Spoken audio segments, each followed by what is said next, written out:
good, this finally works. I'm having some technical problems the last couple of days. All right, we're going to continue with the World of Ideas book. We got a couple words that begin with C here. Some of these, this is first one's going to be capitalism. Definitely going to be important, the social studies and tests and things like that.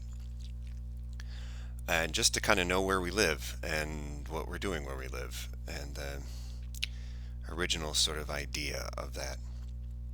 Capitalism is an economic system driven by the profit motive and characterized by wage labor and private ownership of the means of production. So it is, that's, you're going to hear means of production, especially when we get into Marxism and stuff like that. So even with companies that are, publicly offered, so they have stock options and things like that, it's usually, you know, there's those are private people who own parts of that, and they buy and sell it, and the profits go to an individual who owns the company, or individuals who own more of the stock of the company, or something like that. It's not, and then the people who work there get, the wages. So you work for X amount of money, an hour or a salary or something like that, as opposed to working for however much of the profits that go in. As in, you would be someone who would own it and have a lot of say in things and the way that they go. Capital is property devoted to producing goods, everything from tools and machinery to money invested in production. It is classically seen as one of the three factors of production, the others being land and labor. So whatever is there to help make the stuff, where you make it, and who makes it. General to capitalism is the idea of private property, the view that individuals and corporations have the legal and moral right to own property and accumulate wealth. Capitalism is also widely identified with free enterprise, in which production decisions are governed by market forces with minimal government control and regulation. But capitalism can also exist in a planned economy. And it says see socialism, which we'll get to eventually with that. So that's the idea of the whole private property thing is think of a game almost. The whole point of it is to get more stuff, to get more wealth. Doesn't necessarily mean money. It can also be property. It could also be other things of value, collect art and jewels and all that other good stuff. Market forces, they mean, so in other words, what would influence the buying of this? I would imagine, there's the whole idea of, I'm blanking on it, sorry. The idea of supply and demand. So if, something comes out, a movie comes out, and it's, so a lot of people really, really, really want to see this movie, but they're not showing it in all the theaters. They're only showing it in a handful of very specific theaters throughout different parts of the regions. They might actually charge more for the ticket because the demand to see it is very high, but the supply of theaters to see that is very low. So that's why a lot of things are like limited edition things, books or movies or comic books or video games or shoes.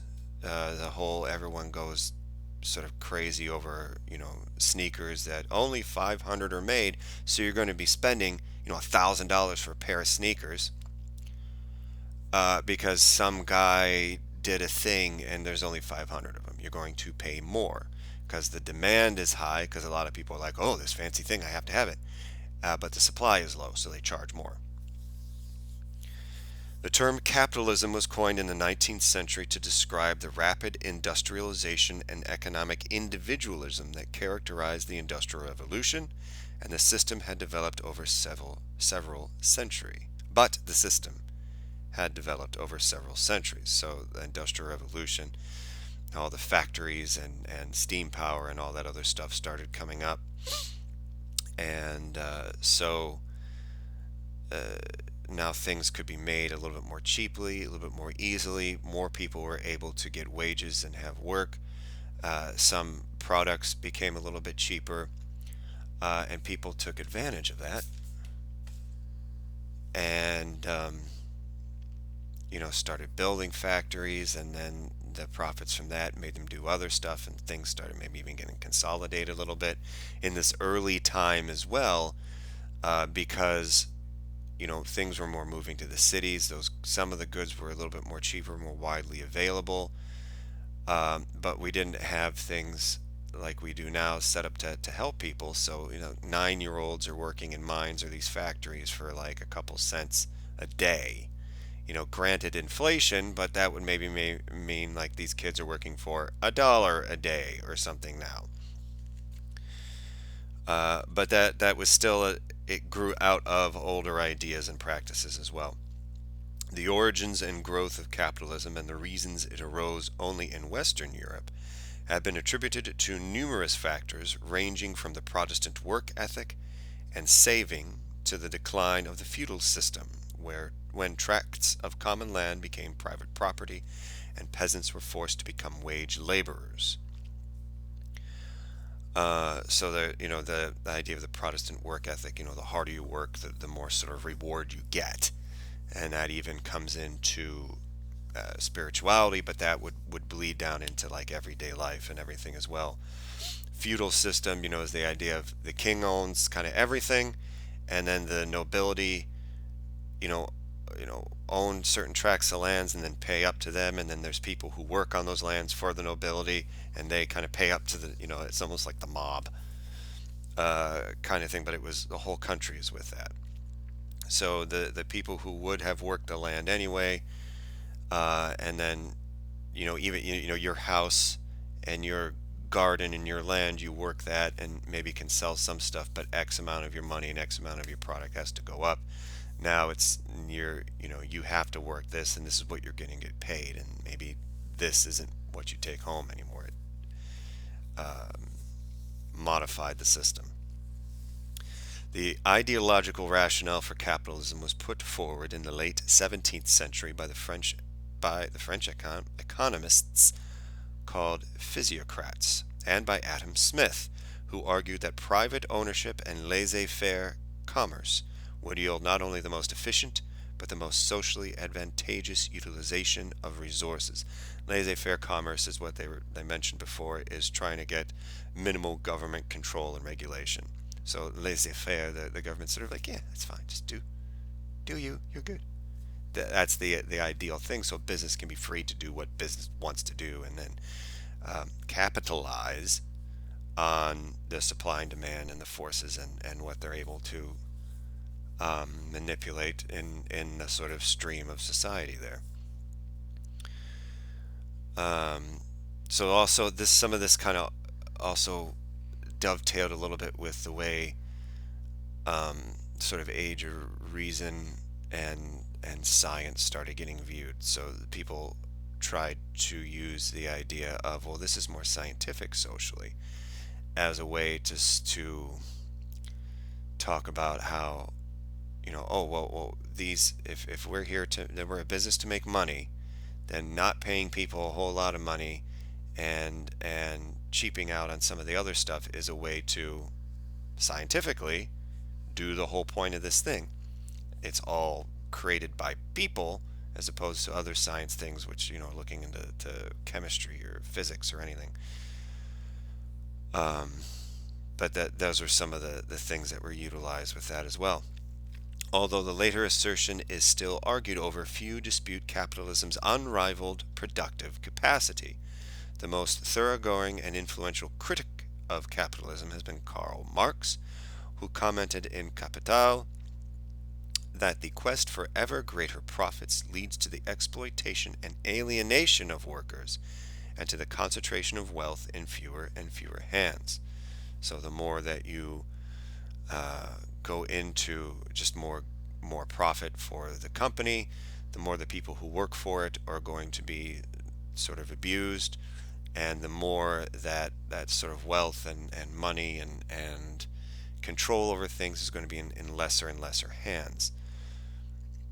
It would be kind of Karl Marx idea with it. So that instead of maybe having a noble class that is, you know, done through relations, it's done through who's got money, which then also does feedback into then who is related to who, because that tends to, those systems and those controls and that tend to perpetuate themselves. So in other words, if we have 50 people who make all the money in a company, and then they know these people in these other places, and then their kids are going to be connected with those other people that they know are going to have options and opportunities that 1,000 people who work for those 50 people don't have, then that wealth is going to kind of stay in those higher tiers, and the people in the lower ones are going to kind of stay there because the opportunities and the networking aren't going to be the same in those sort of tiers of society. No pure form of capitalism exists or ever has. Government ownership and regulation play at least some role in all capital economies. In the late 19th and early 20th centuries, monopolies and other excesses of capitalism prompted government intervention in the United States in the form of antitrust and worker protection laws. So now you're starting getting the unions, starting to have regulations on work days and age limits, and ways to sort of stem some of the actual sort of abuses being perpetuated in the name of, oh well, this is how we're going to make more money. The Great Depression gave rise to state-sponsored welfare services and Keynesian economic policies, which sought to preserve capitalism by tempering two of its intrinsic consequences: a permanent core of unemployment and recurrent cycles of expansion and recession. Again, those things that get really rough. The expansion, recession. Too much throws real people's lives sort of out of balance with that. And their idea was to try and limit that, try and make it a little bit more consistent. Comparisons of capitalism and socialism commonly but erroneously equate capitalism with the free market and democracy, and socialism with central economic planning and totalitarianism. In other words, those two things don't correlate exactly. Capitalism does not correlate exactly with democracy. Socialism does not correlate exactly with totalitarianism. Totalitarianism, almost sort of like a government has absolute total control over everything, and almost sort of a dictatorship sort of thing. While capitalism shares much of its ideology with classical liberalism, it is not incompatible with authoritarian government. You can even see that as a business, even as the business. You have a CEO that sort of a certain authority over the rest of the company with that too. In Italy and Germany under fascism, Argentina under Juan Perón, in Indonesia under Sukarno and Suharto, for example, private enterprise coexisted with ruthless political control and various degrees of state ownership and central planning. So it has benefits, it has some detracting elements to it as well. And I think some of it also depends upon how people sort of treat people and view people with that too. Is it more important to have total control and maximize nothing but profit and people are just tools and keys into that, or is this a way to help society all sort of be able to move up as well? Depends upon the person how they go. All right, that's going to be it for this one. The next one will have a couple of things in with it. I'm going to kind of read out again. I'm skipping some of the people and some other. There's certain religious stuff I'm kind of skipping as well, and I'll kind of bunch a couple of these up in different ways. So that's it for this right now. Thank you.